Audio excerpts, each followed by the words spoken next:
नमस्कार दोस्तों, स्वागत है आपका फिर से एक नए वीडियो में। तो दोस्तों 8 पे कमीशन पर 4 दिसंबर 2025 की लेटेस्ट अपडेट निकल कर आई है, जहां पर कुछ पॉइंट के माध्यम से आपको पूरी अपडेट डिटेल तरीके से पॉइंट बाय पॉइंट देने वाला हूं। ठीक है, तो चैनल पर नए हो तो सब्सक्राइब करें। मेरा नाम है सलून विश्वकर्मा। जानकारी यूजफुल लगे तो एक लाइक करके जरूर जाना। चलिए दोस्तों, बढ़ाते हैं वीडियो को आगे।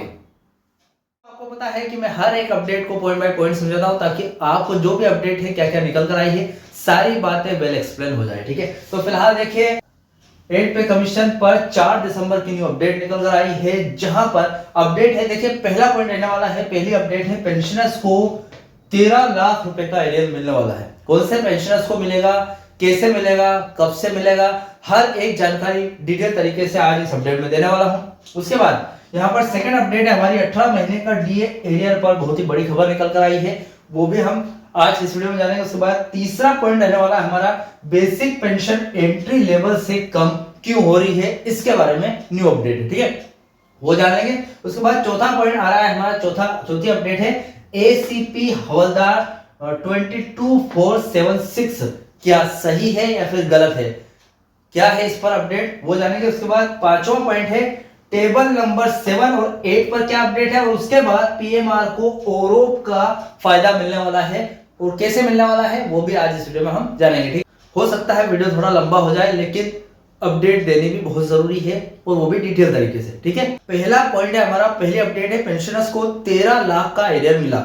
यह खबर किसी एक विशिष्ट सरकारी आदेश से जुड़ी न होकर अलग अलग मामलों पर आधारित है। ठीक है, देखिए पहली बात तो यह कि ओरो 2 के तहत एरियर कई रक्षा पेंशनर यानी कि डिफेंस पेंशनर्स को 1 रैंक 1 पेंशन यानी कि ओरो 2 के दूसरे चरण से तहत बाहरी एरियर मिला है। यह रकम सेवा की अवधि यानी कि रैंक और पे स्केल के आधार पर अलग अलग हो सकती है, जिसमें कुछ मामलों में यह 13 लाख या उससे भी ज्यादा हो सकती है। ठीक है, यह राशि 1 जुलाई 2019 से बकाया थी और इसका भुगतान किश्तों में किया गया है। ठीक है, इसके बाद ईपीएफओ यानी कि पेंशन एरियर ईपीएस 95, इसका क्या है, ईपीएस 95 स्कीम के तहत पेंशनों को बढ़ी हुई पेंशन यानी कि हायर पेंशन के सुप्रीम कोर्ट के फैसले के बाद ईपीएफओ द्वारा एरियर का भुगतान किया जा रहा है। यह प्रक्रिया चरणों में चल रही है और पात्र लोगों को उनकी बढ़ी हुई पेंशन के साथ बकाया राशि भी मिल रही है। ठीक है, अब यहाँ पर व्यक्तिगत मामलों में बहुत ही भारी पेमेंट मिलेगी आपको। कुछ ऐसे मामले भी सामने आए हैं जहां पर पेंशन अदालत या फिर पोर्टल पर शिकायत के बाद भी किसी पेंशनर्स को लंबी लीव इनकेशमेंट या 7वें वेतन आयोग यानी कि 7th सीपीसी के तहत रिवीजन का बकाया जारी किया गया है, जिसकी राशि लाखों में हो सकती है। ठीक है, तो फिलहाल ये लाइट चली गई है, तो इसको थोड़ा सा एडजस्ट कीजिएगा। लाइट आएगी तो फुल्ली आपको क्वालिटी वीडियो मिलेगा। तो फिलहाल देखिए यहाँ पर हमारा सेकंड ऑप्शन आता है 18 महीने यानी कि 18 महीने डीए एरिया पर बड़ी खबर आई है, देख लेते हैं। 18 महीने के महंगाई भत्ता यानी कि जो महंगाई भत्ता डीए होता है और डीआर है, जनवरी 2020 से जून 2021 तक को लेकर कोई आधिकारिक खुशखबरी नहीं है भैया। ठीक है, जो जनवरी 2020 से लेके जून 2021 तक 18 महीने का जो आपका एरियर बाकी है, डीए एरियर, उसकी कोई अभी आधिकारिक घोषणा नहीं हुई है।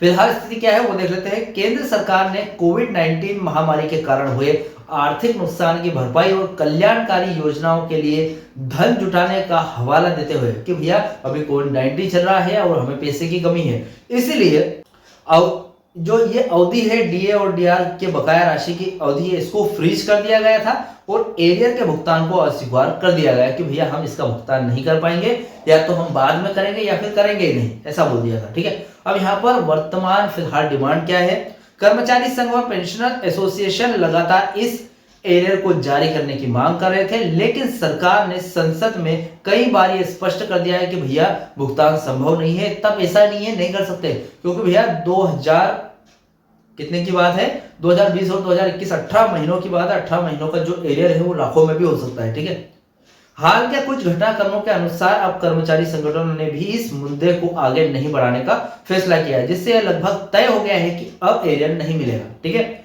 मतलब भैया जो 18 महीने का काफी टाइम से जो इश्यू चल रहा है, वो अब यूनियन भी बोल रहे हैं कि चलो ठीक है, छोड़ो इस चक्कर को, नहीं बढ़ाते हैं, क्योंकि सरकार बार बार बोल रही है कि ये संभव नहीं है। तो यूनियंस भी बोल रहे हैं कि आप इस मुद्दे को आगे नहीं बढ़ाएंगे, तो भैया ये स्पष्ट हो जाता है कि 18 महीने का एरियर आपको अब नहीं मिलेगा। ठीक है, उसके बाद तीसरा ऑप्शन हमारा आता है बेसिक पेंशन एंट्री लेवल कम हो रही है। क्यों हो रही है देख लेते हैं। यह मुद्दा छठे और सातवें वेतन आयोग के बाद ही केंद्रीय सिविल और रक्षा पेंशनरों के बीच एक बड़ी शिकायत रही है। देखिए समस्या क्या है वो देख लेते हैं। नए वेतन आयोग की सिफारिशों के तहत जो कर्मचारी बाद में भर्ती हुए और कम सेवा के साथ रिटायर हुए, चलो लाइट आ गई है, उनकी पेंशन पुराने पेंशनरों की तुलना में ज्यादा बन रही थी। यह इसलिए हुआ क्योंकि नए वेतनमान यानी कि पे मैट्रिक्स में वेतन का बेस बढ़ गया था, जिससे एंट्री लेवल पर ही पुरानी पेंशन से अधिक राशि निर्धारित हो गई। ठीक है, अब इसके बाद यहां पर डिमांड भी है। समस्या देख ली, अब डिमांड देख लेते हैं। पेंशनरों की मांग यह है कि पेंशन का निर्धारण वन रैंक वन पेंशन यानी कि ओरो के सिद्धांत पर किया जाए, यानी समान रैंक समान सेवा अवधि वाले सभी पेंशनरों को समान पेंशन मिलनी चाहिए। भले वे पहले रिटायर हुए हो, वे मांग करते हैं कि पुराने पेंशनरों की पेंशन कम से कम उसी रैंक के एंट्री लेवल के मूल वेतन से 50% पर निर्धारित किया जाए, जैसा कि नए रिटायर होने वाले के लिए किया जाता है। ओरो 2 में भी इस असमानता को पूरी तरीके से दूर नहीं किया गया था और सिविल पेंशनरों के लिए यह विसंगति अभी भी बनी हुई है। ठीक है, अब यहां पर चौथा पॉइंट आता है हमारा हवलदार पेंशन। ठीक है, हवलदार जो एसीपी हवलदार 22,476, ठीक है, क्या सही है या फिर गलत, इसके बारे में देख लेते हैं। कुछ अपडेट निकल कर आई है। देखिए यहाँ पर चौथा जो पॉइंट है वो एसीपी है वो जो 22,476, ये क्या सही है या फिर गलत, इसके बारे में देख लेते हैं।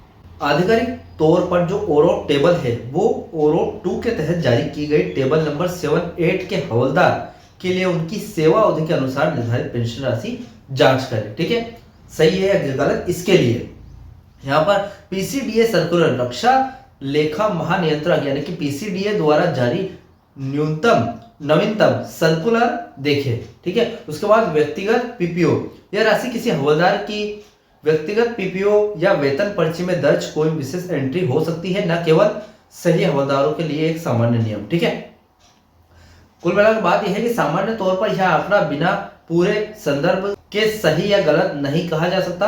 आपको इसे अपने पीपीओ बैंक या स्टेटमेंट और आधिकारिक पीसीडीए सर्कुलर से मिलाना चाहिए। ठीक है, अब यहाँ पर पांचवा पॉइंट है हमारा, बहुत ही इंपॉर्टेंट है।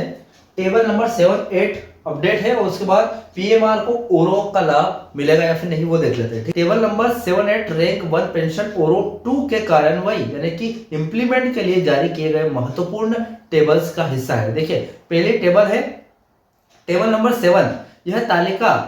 यह टेबल युद्ध से संबंधित विकलांगता पेंशन, वार इंजरी डिसेबिलिटी पेंशन पाने वाले सैनिकों ओआरएस जेसीओएस के लिए संशोधित पेंशन दरों यानी कि रिवीजन पेंशन रेट को दिखाती है। ठीक है, इसके बाद जो टेबल नंबर 8 है यह तालिका सभी और यह जो टेबल है यह ओरो 2 पात्र सैनिकों की संशोधित सामान्य पारिवारिक पेंशन, ऑर्डिनरी फैमिली पेंशन और विशेष पारिवारिक पेंशन की दरों को दिखाती है। यह टेबल 1 जुलाई 2019 से लागू ओरो 2 के तहत पेंशन निर्धारण के लिए आधारभूत दस्तावेज है और पीसीडीए की वेबसाइट पर उपलब्ध है। ठीक है, पीएमआर और ओरो लाभ मिलेगा या फिर नहीं इसके बारे में जान लेते हैं। ठीक है, हाँ और नहीं भी दोनों है यहाँ पर।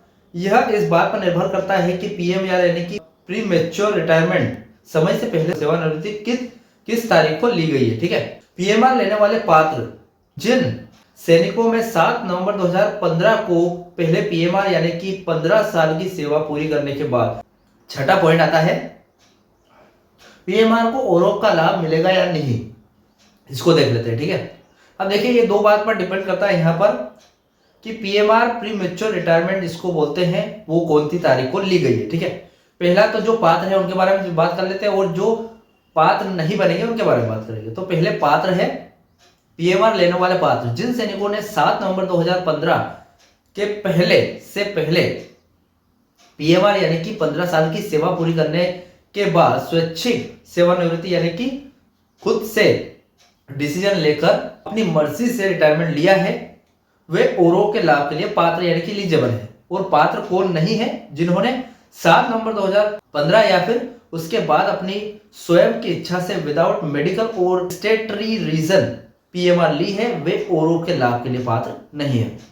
अब कारण ये है, सरकार का तर्क है कि ओरो का उद्देश्य यानी कि जो टारगेट है वो उन लोगों को लाभ पहुंचाना है जो अनिवार्य कारणों से जल्दी सेवानिवृत्त हुए, जैसे कि सेवा की आवश्यकता, न कि उन लोगों को जो स्वेच्छा से करियर छोड़ते हैं। ठीक है, अब जिनको गलती से हटा गया वो ले सकते हैं, लेकिन जो स्वेच्छा से छोड़ रहे हैं उनको नहीं दिया जाएगा। ठीक है, अब यहाँ पर अपवाद है कुछ, अगर किसी सैनिक को पदोन्नति यानी कि जो प्रमोशन में नजरअंदाज किए जाने के बाद पीएमआर लेनी पड़ती है तो उन्हें ओरो का लाभ लेने पर विचार करने की मांग उठती रही है, लेकिन आधिकारिक नीति में अभी भी 7/11/2015 की तारीख के बाद वालों को बाहर रखा गया है। ठीक है, फिलहाल ये अपडेट थी 4 दिसंबर 2025 की। इस अपडेट से रिलेटेड कोई भी आपका डाउट क्वेश्चन हुआ था मुझे कमेंट बॉक्स में कमेंट कर सकते हैं।